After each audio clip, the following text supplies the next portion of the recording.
Hello，你哋大家好，好高興又嚟到 CJ Channel。咁今日咧就大家咧又請到我嘅好朋友，咁亦都係我嘅房屋管理員喺英國咧，就幫我管理我嘅一間 HMO 嘅先生叫做 Konrad 先生。咁咧我哋上一集咧就同大家介紹咧，我哋喺英國咧買咗 HMO 啦，咁啊點樣租出去啦，咁其他有啲大節事宜嘅，咁都俾江蘭先生咧幫我哋管理嘅。咁今日咧就講下另外一個題目，亦都係講關於 HMO 嘅。咁咧就每一個禮拜咧，我都同大家分享一下咧關於英國嘅 HMO 走勢啦，或者其他投資買賣物業嘅走勢啦。咁同大家傾下咧點樣可以咧收到租而係冇擔憂嘅。Okay, so Konrad, right? I was just saying to my audience that I think everybody would love to collect rent and not to worry about their property. And I'm hoping that we can provide this kind of service and also give them a peace of mind when they're buying something overseas and really trying to have some kind of cash flow. So let's talk about where if I'm really a newbie, like I want to buy an HMO, I want to buy a house, and in the whole of England, I don't know where to go, which area, what should I be looking at? The key factor of an HMO area has the potential for my house that consistently having rent. What would you be looking for? Right. Okay. What I'll be looking for? Well, I'm looking for a much different perspective because I live in England, and I would be looking in a place where I live because I know these streets very well. I know where to invest, where not to invest. If I would be living abroad, I'd probably found someone who does property, who does HMOs, and who invests himself in whatever whichever city he invests, and he doing good job, and let him find you property in the good area, not in the rough areas where you would be scared to go out at 8 p.m. in the evening or in the winter time. In a good location where people really want to live, they want to pay the rent and not be scared, live well, live a good life. So I'll be probably looking at the right person first. Location-wise, it depends. In north of England, we're looking at lower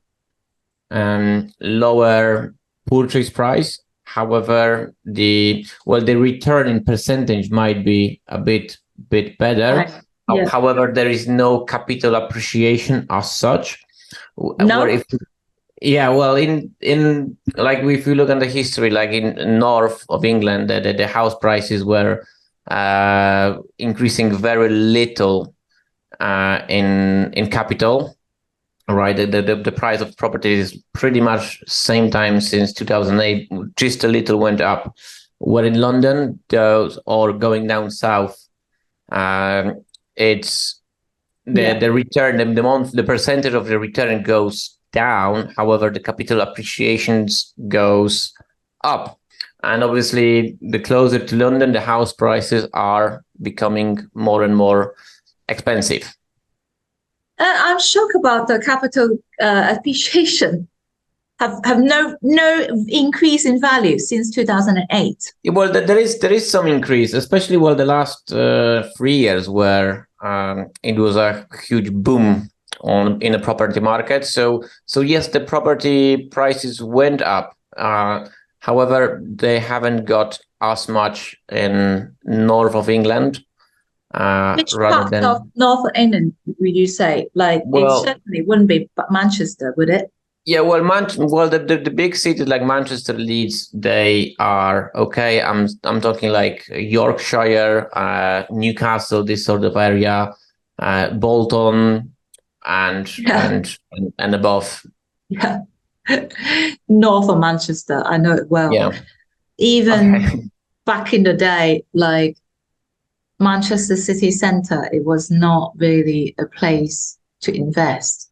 I know now there's a lot of Hong Kong investors are investing in city of Manchester.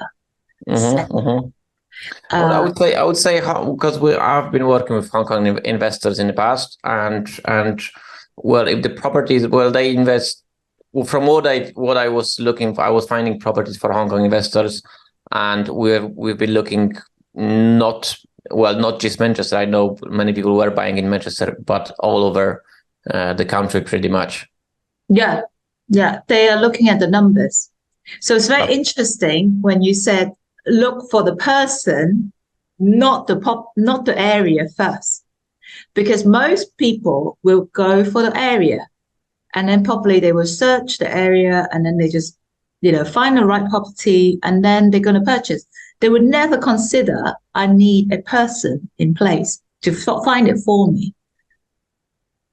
Yeah, that's true. Sometimes people try to do it themselves without really understanding of the local market, especially in HMOs, or every borough's got a different regulations. So I would say this would be a big mistake. It would be the risking. To work with someone, or to just outsource that to someone who does it, who knows what they do and knows the regulations, and knows local market, knows the tenants, who can rent their property too. Would you say, like, if someone is looking for a particular area, you will look at the school or work opportunities, or is there any factories, or is any big, shipment center or anything like that? Like, is it something that you have to really consider, like, right, before you even think about like finding that's a good question. What we specialize in professional markets. So, and it depends on the area, obviously, because there will be different customer in Chelsea, in London, rather than Newcastle, right? So, so we're looking at different things in different area. Well, we specialize in professional markets, so we know our areas are like blue collar type of workers, people who goes do warehousing, do factory works, etc. And we look for this type of tenants. We typically find properties within the town centers, because they usually don't have cars. They like to be they need to commute within walking distance everywhere. So that's why town centers, there are different areas like near motorways where there are actually a bit better places, bit better houses with people who's got cars. However, the industrial estates are also nearby. Did I just hear that you said most of the tenants don't drive? They don't have a car. Oh yeah. In our area, well, and in most of the areas, I'm not in Chelsea. I'm not in the more posh, expensive area, really posh areas in London where, but most of I would say 80% or above of tenants living in HMO rooms, they don't drive. Wow. That already is a huge factor. If you don't have a bus to go take you to the work, you are, so we're talking about bus link to know that the tenants can actually go to work. Is there anything that local shops, town center, or city center where there's something to go out on a weekend in the night. Often those people in rooms, they haven't got much more perspective, rather than just go to work and then spend the money on weekend, and pay the rent,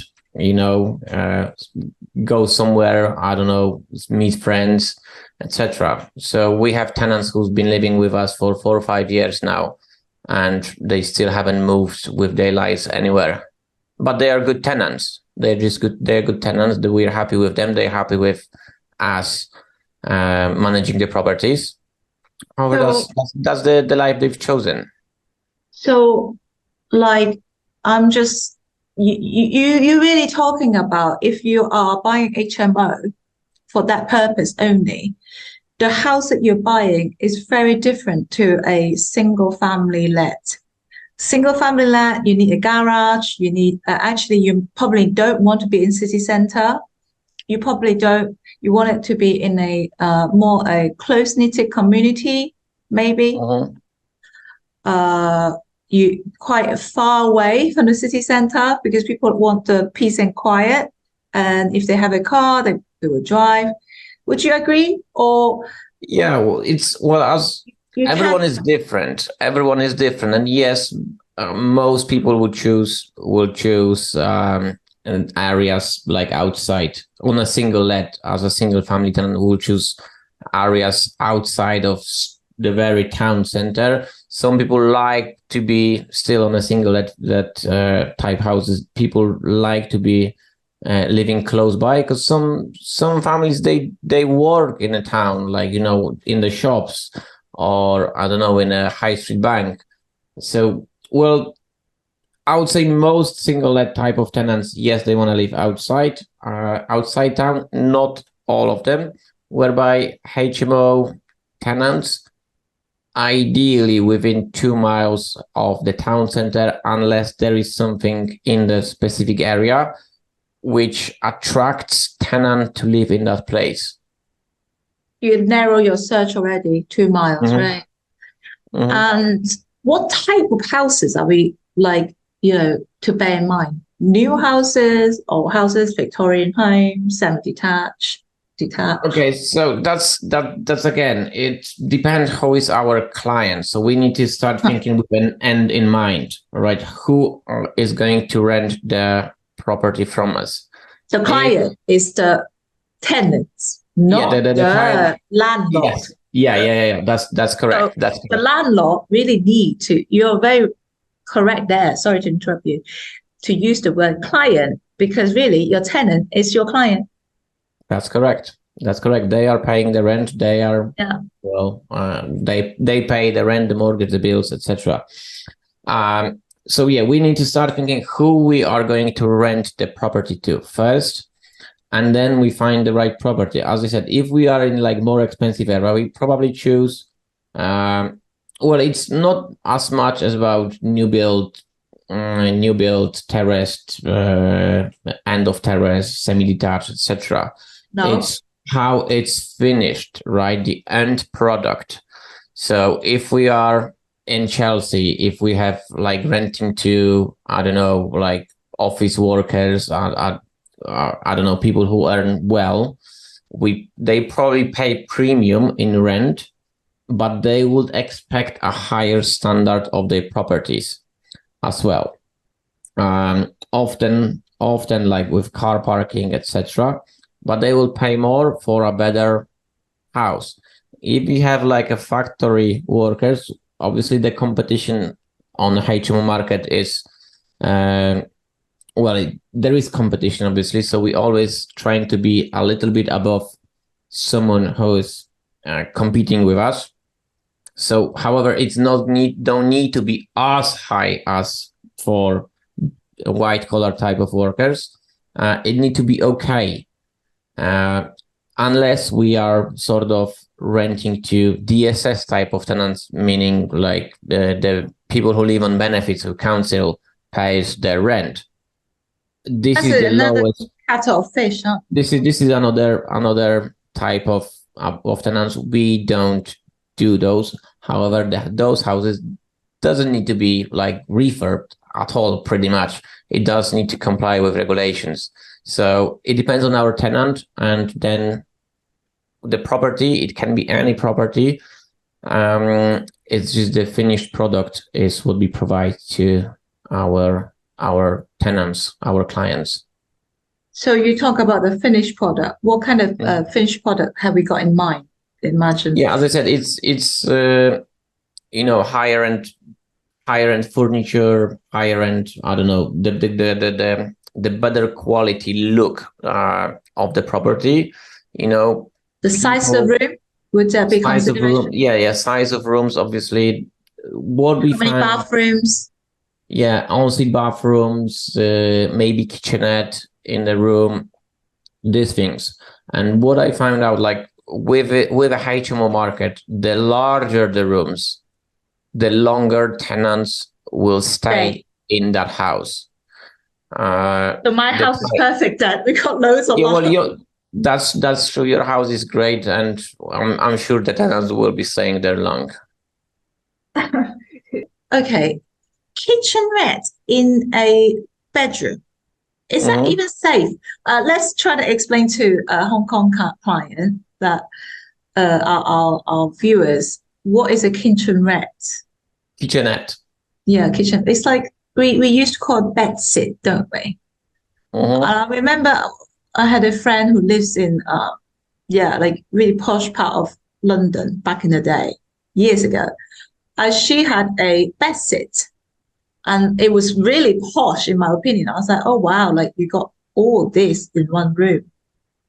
So shall we share like what is that? Right. Okay. So bed sit. Yeah, that's it. Bed sit or a studio. Different people call it differently, but it's a place where the tenants don't need to share other facilities. Everything he needs to live is in his room. So there is the bed, a kitchen, a fridge, toilet, a tap with water, ensuite bathroom. So he doesn't need to go out to survive, really. So that's a bed sit. What's the tricky thing with those now and because people started to putting those in every single room, and some councils has started to banding each room individually for council tax. So I would say it might be risky to do it all over. Like, let's say we have 6 rooms and do it in every single one of them. It would be safer to do 2 or 3 and then keep the other rooms, other facilities with shared kitchen and bathroom. So it's more safe in regards of council tax banding. What is the benefit of doing it? Like to make it more like a bed sit in a room? In terms of rental value, do you get a lot more?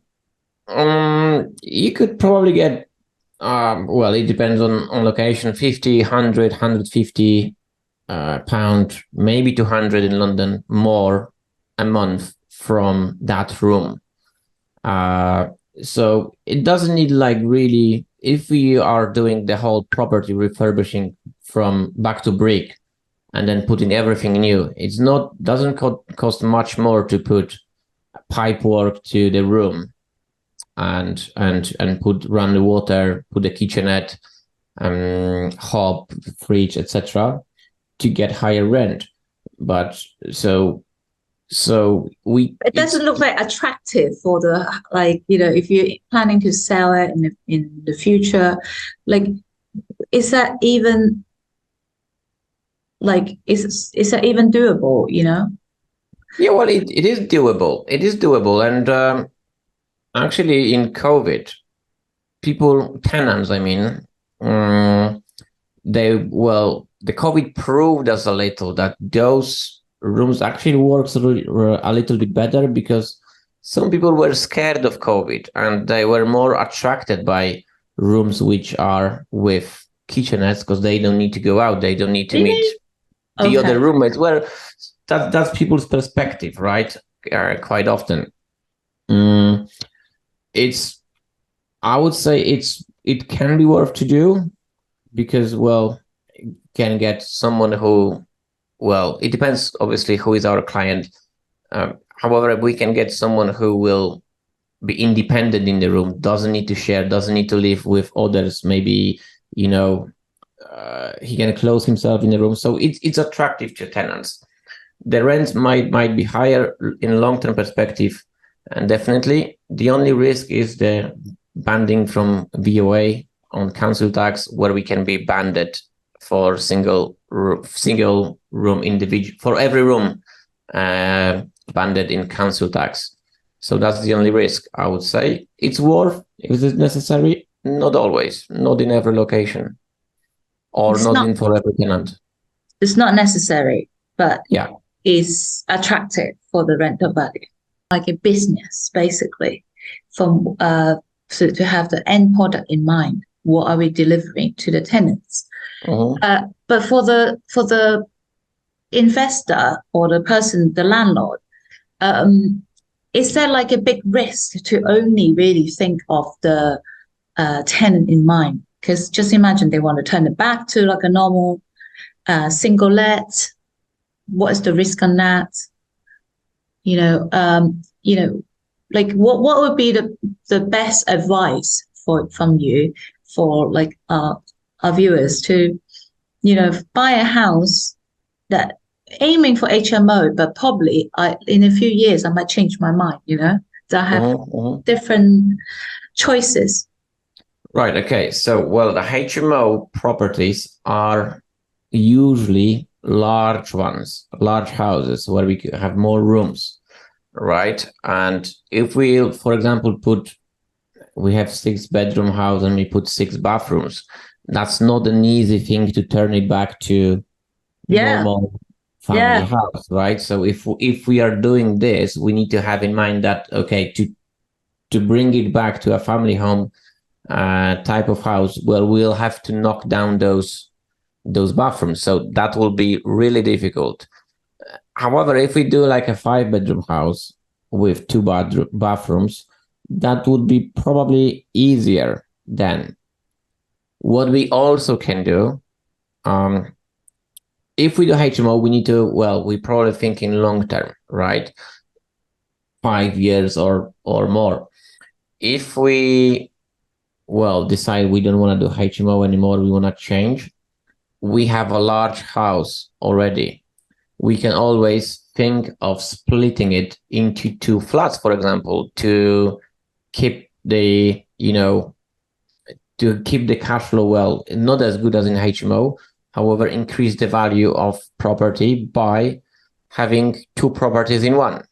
Yeah, so that's one option, or just go back to normal single let type house, but it depends how we've converted the property initially, and how many bathrooms is there, how many en-suites, that all matters. So that's very interesting. You probably want to purchase a house that has a separate access at the back, maybe, that you can split 2 levels. Or for example, like in your property, it could be quite easy to split into 2. Oh, I didn't know that. Really? Yeah, you've got wide hallway. The entrance is quite wide, and you're facing your stairs. You got in the front, so it's just a matter of putting a partition wall on a hallway, then block it here, make a door in front of the stairs. Then stairs goes up. That's 1 flat, and the ground floor, you've got 1-bedroom flat. So it wouldn't be that difficult. It's just a matter of planning, and then soundproofing, splitting utilities, etc. Yeah, the first floor and the loft.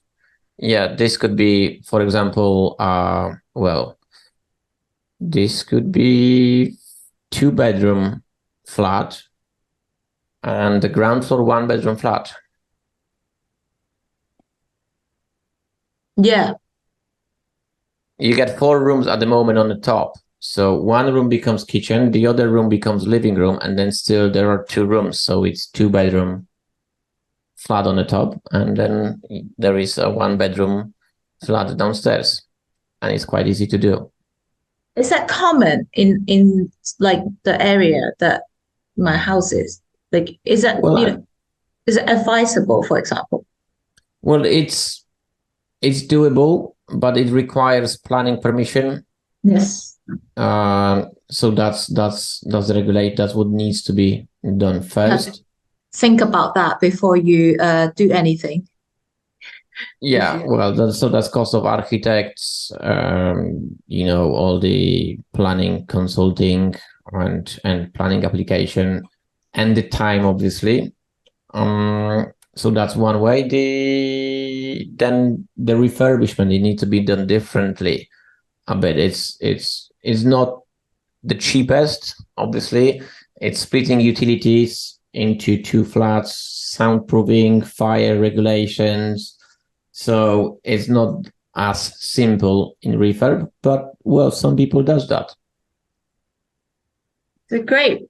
So you can cover your own investment and not just,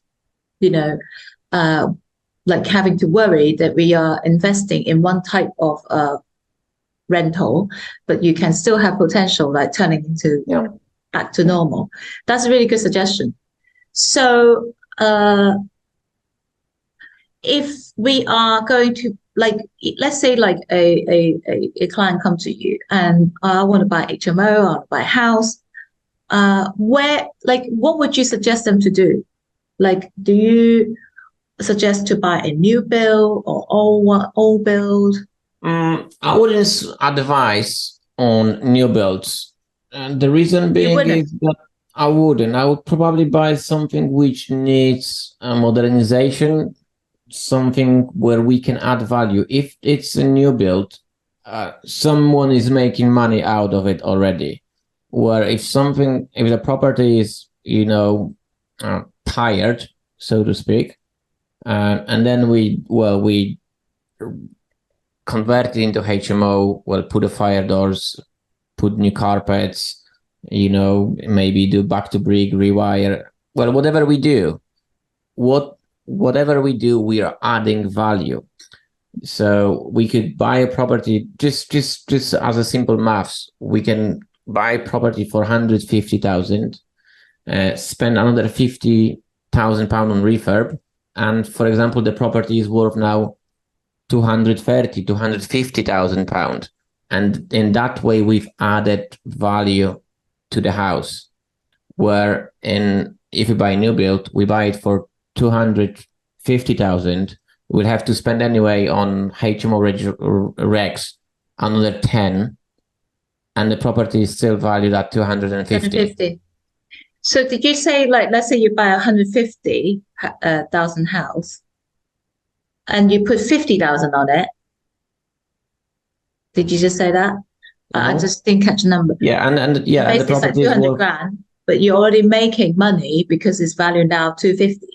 Yeah, and then we can refinance the property and then pull the initial investment back. Obviously, leave some money in the property, and then through the cash flow, just get that money back. But we still have capital for next project. Yeah, that's an idea that you can really build quite a tower of houses. Mm-hmm. So will be something that we talk about maybe next week about how to finance on your HMO as a business. So that's very, very insightful. So, right, apparently my house is almost ready. Is it, Konrad? Well, in your property, there are tenants. So we have still 4 rooms occupied now. So it does take a bit slower than usual. Luckily, the tenants are very well understandable. They are quite happy that we are doing something with the house because it was, how it looked.